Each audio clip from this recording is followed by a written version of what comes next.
In March 2011, the lifeless body of 34-year-old Samuel Carter was discovered inside room 112 of the Paradise Cove Resort in Bora Bora. The investigation that followed unraveled a chilling story of infidelity, deception, and a brutal act of violence that took place on what was supposed to be a dream honeymoon.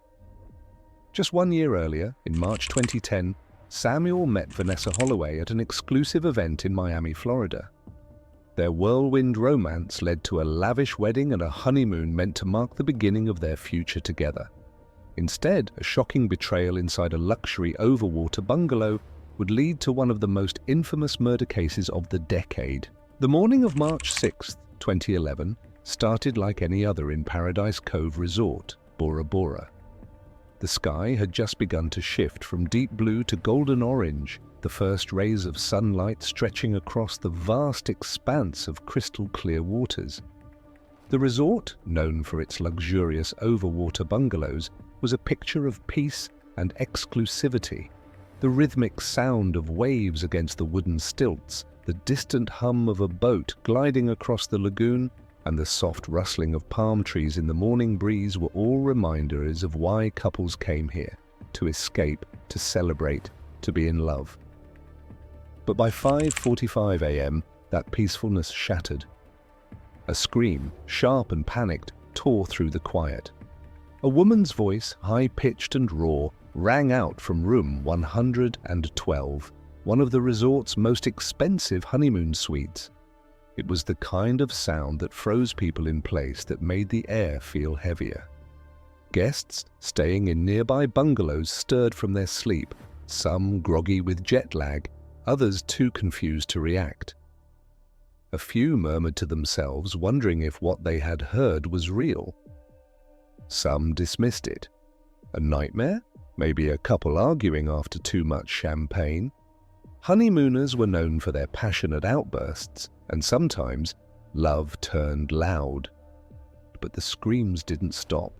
It took only minutes for a housekeeper, doing her early morning rounds along the wooden walkway, to rush toward the suite. She hesitated for just a second before knocking on the door, her pulse racing. There was no answer. The silence inside felt wrong, unnatural. At exactly 6 a.m., the hotel's security team arrived. One of them, a man who had worked at the resort for over a decade, had seen plenty: drunken fights, broken furniture, even the occasional scandal involving high-profile guests. But this was different. The manager, a woman in her 40s, used her key card to unlock the door. The moment it clicked open, the smell hit them first.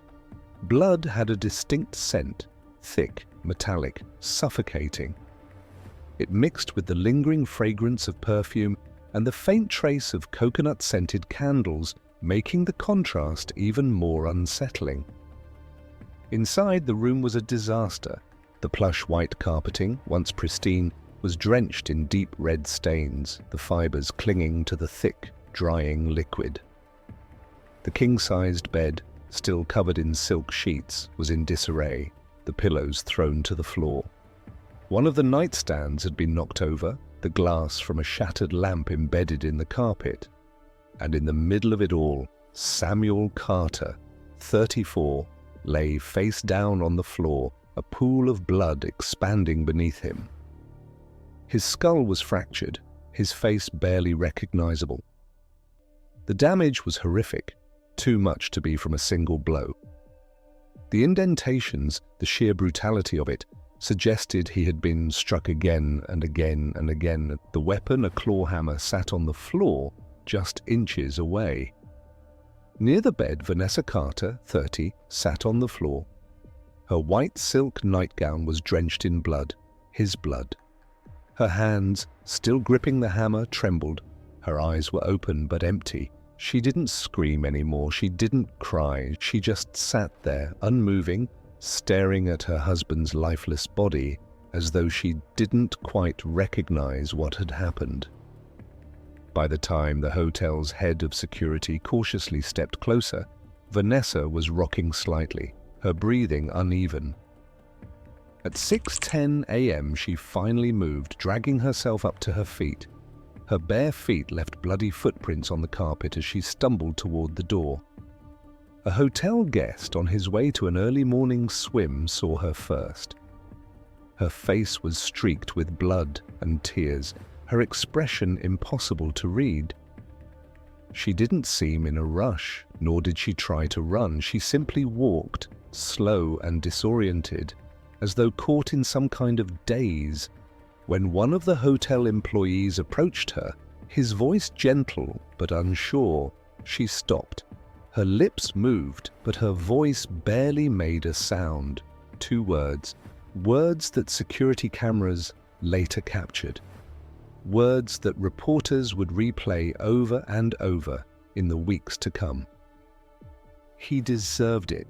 By 8:15 a.m., Vanessa Carter was in police custody. She didn't resist. She didn't ask for a lawyer. She didn't plead. She just sat in the back of the police car staring blankly at the rising sun as if she hadn't just killed her husband in their honeymoon suite. The police worked fast. By the time investigators arrived at the resort later that morning, the forensic team was already documenting every inch of room 112. Blood spatter patterns told a story, one of struggle, of anger, of relentless force. It wasn't a clean crime of passion. It was messy, violent, personal. The hotel's security footage was pulled immediately.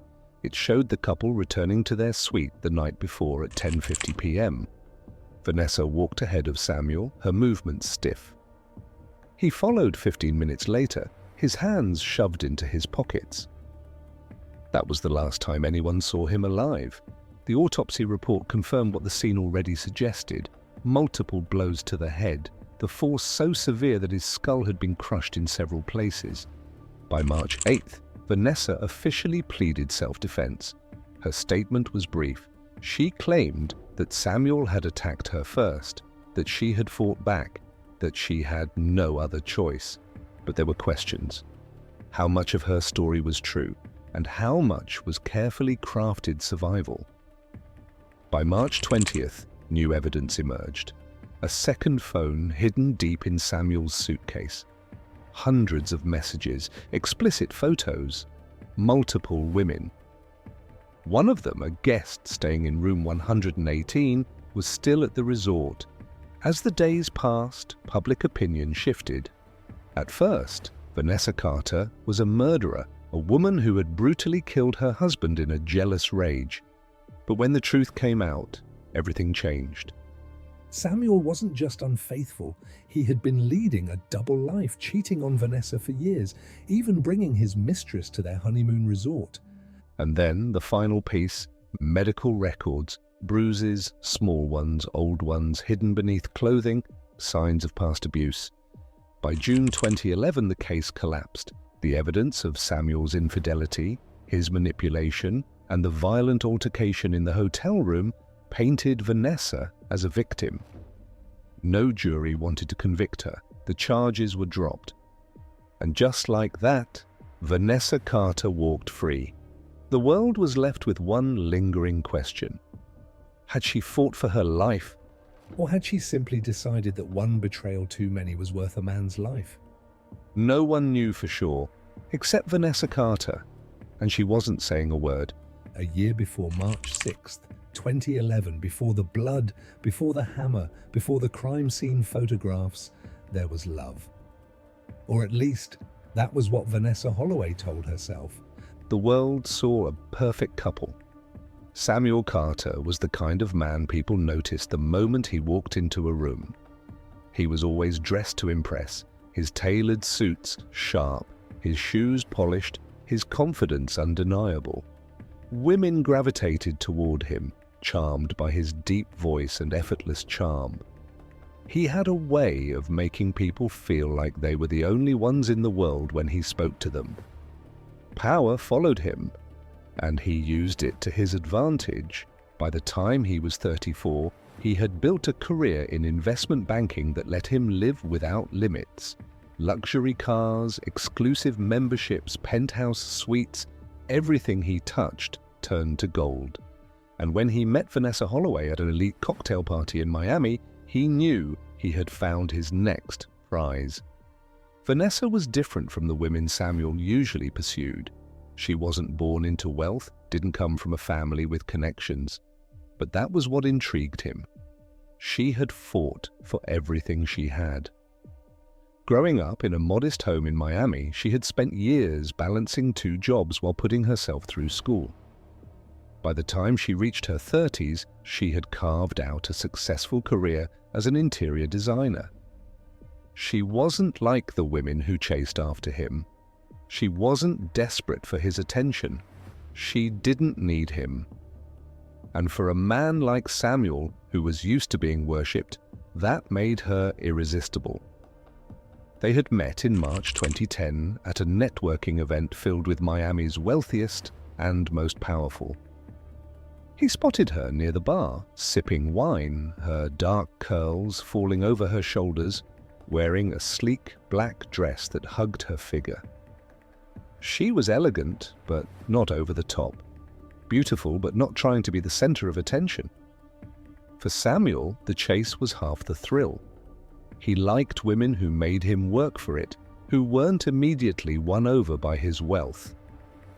That night, he spent hours drawing Vanessa into his world, listening, laughing, touching her arm just enough to make her heart race. He was a man who knew exactly what to say, when to say it, and how to make a woman feel special. And it worked. By April 2010, they were inseparable. Their relationship moved fast. Lavish dates, spontaneous getaways, candle-lit dinners at exclusive restaurants.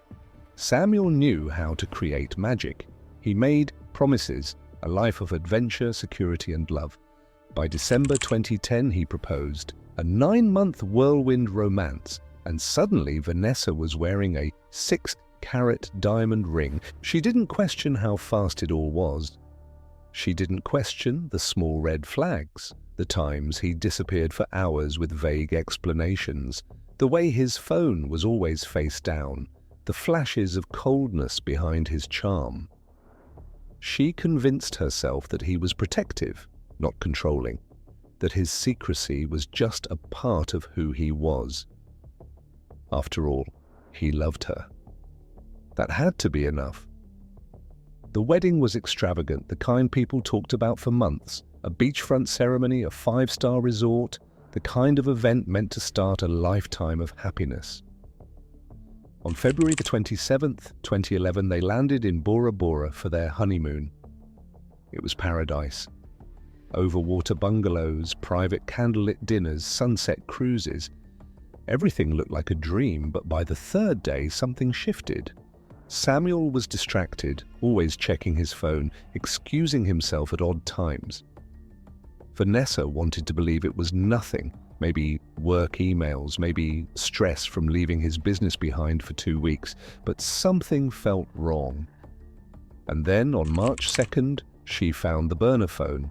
She had been unpacking his suitcase, folding his shirts, when her fingers brushed against something hard and unfamiliar at the bottom.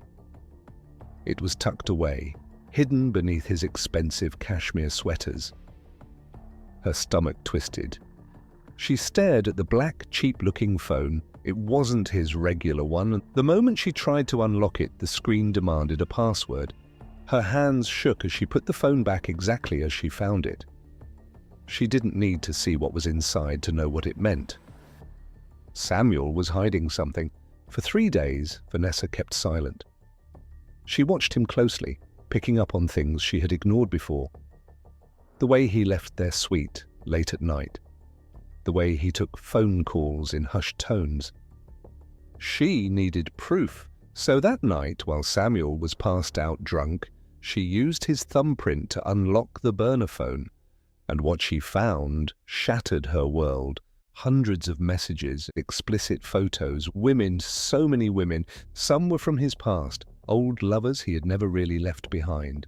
Others, he had met them while Vanessa was shopping for her wedding dress. But the worst part, one of them was here, not just a fling, not just a woman from his past, a mistress staying at Paradise Cove Resort, just 6 doors down from their bungalow. Her heart pounded so hard it hurt. She scrolled through the messages, each one more painful than the last. He had planned this. This wasn't some drunken mistake. He had invited his mistress to their honeymoon. He had been lying to her for years, and he had brought his affair to the one place that was supposed to be sacred. Vanessa wanted to scream, to throw the phone against the wall, to wake him up and demand an explanation. But instead, she waited. She needed to see it with her own eyes. That night she followed him. Samuel had left their suite claiming he needed fresh air. But Vanessa knew better. She kept her distance, her heart hammering in her chest, as she walked barefoot along the resort's wooden deck, the soft glow of tiki torches lighting her path. And then she saw him, at the beach bar, sitting comfortably, his hand resting on another woman's thigh.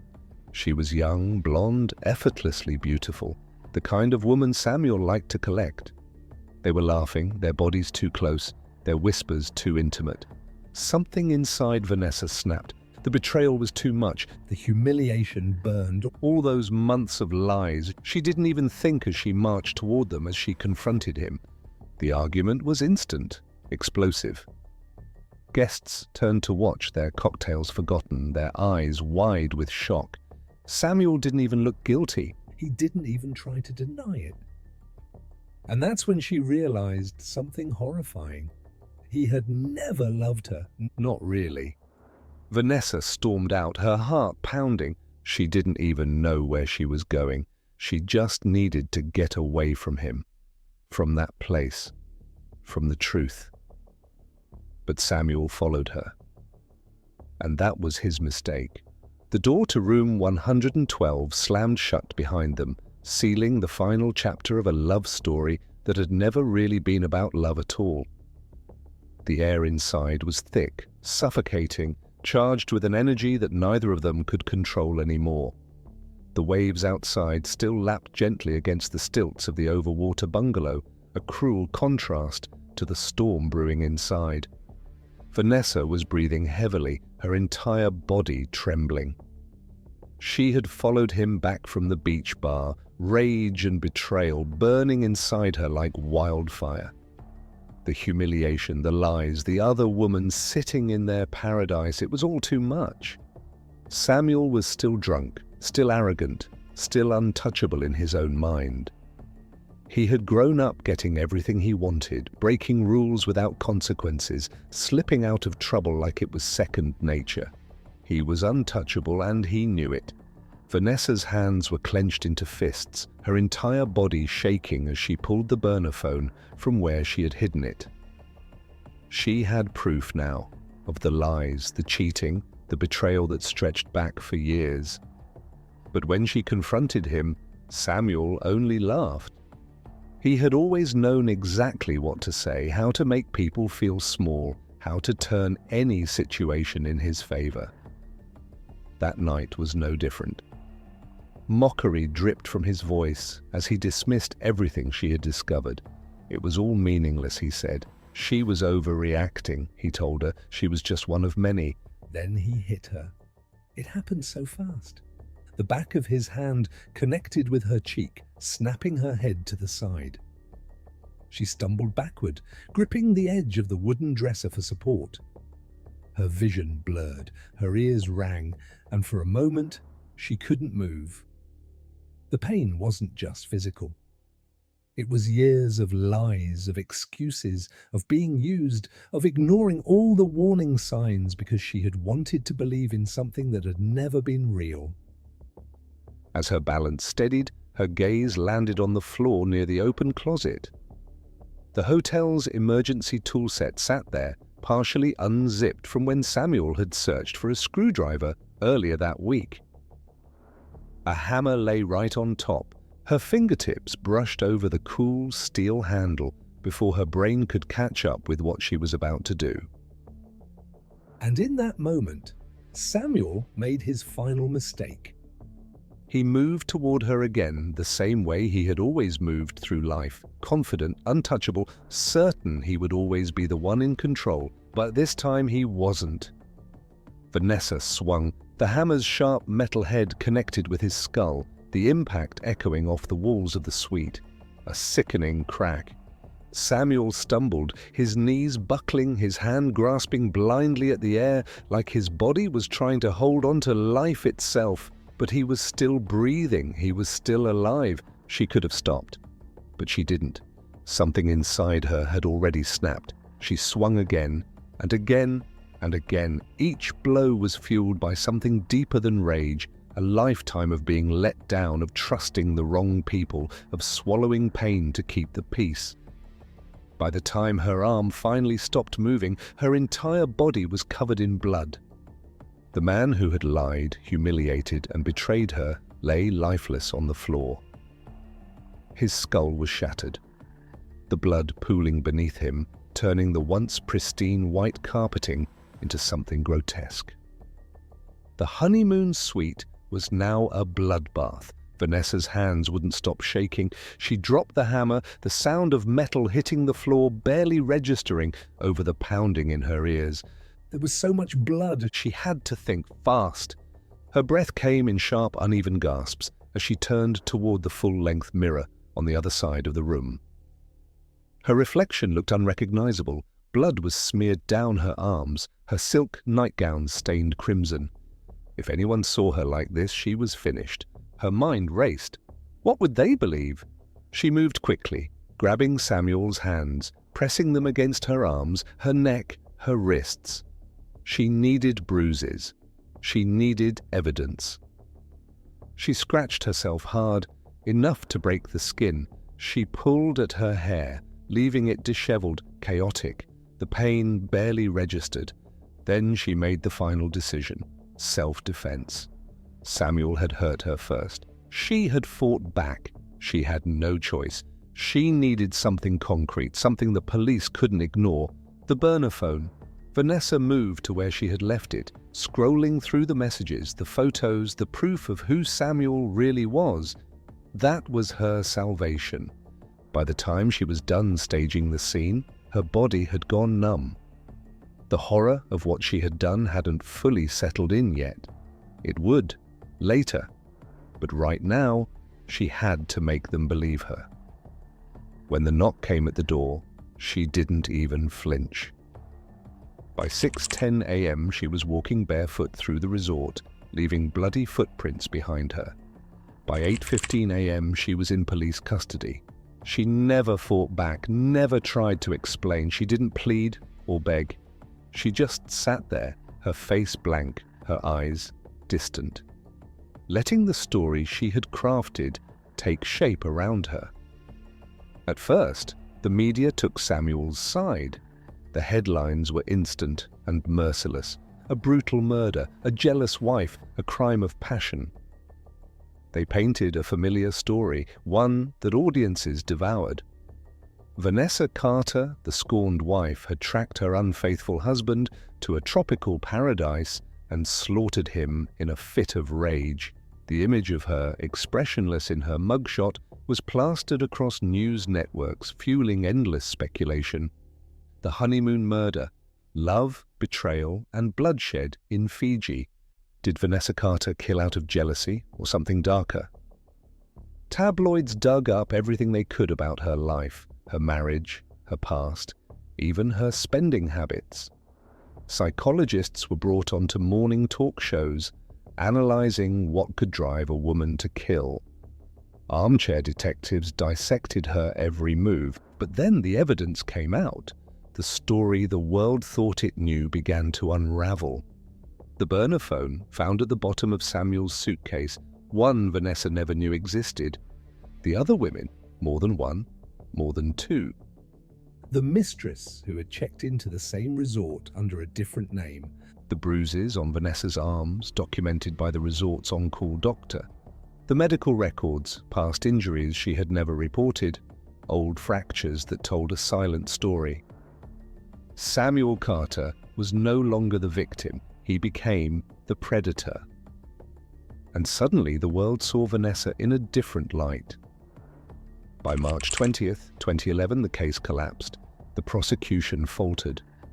The original narrative, the one that had seemed so certain, crumbled under the weight of the truth. Vanessa Carter wasn't just a woman scorned, she was a woman who had survived. No jury wanted to convict a wife who had fought for her life. By June 2011, Vanessa walked free. She never cried at the trial, not when the prosecutors painted her as a cold-blooded killer, not when the defense detailed the years of quiet abuse, not when the verdict was read, setting her free. She never spoke to reporters, never answered the questions that everyone desperately wanted to ask. Did he attack you first? Was it self-defense? Did you always know about the other women? She ignored them all. By the time she boarded a flight back to Miami, the media storm had reached a fever pitch. Some called it revenge, Others called it justice. there were those who whispered that maybe Vanessa had planned it all along, that maybe she knew what she was doing when she booked that flight, that maybe she had been waiting for the perfect moment. But the world would never know the truth. And Vanessa Carter would take it to her grave. Make sure to like and subscribe so you don't miss out on our daily updates, and check out another insane case, Rap Battle Goes Horribly Wrong, where a female rapper lost a competition and murdered 2 of her competitors in cold blood. Don't miss it. Let us know your thoughts in the comment section.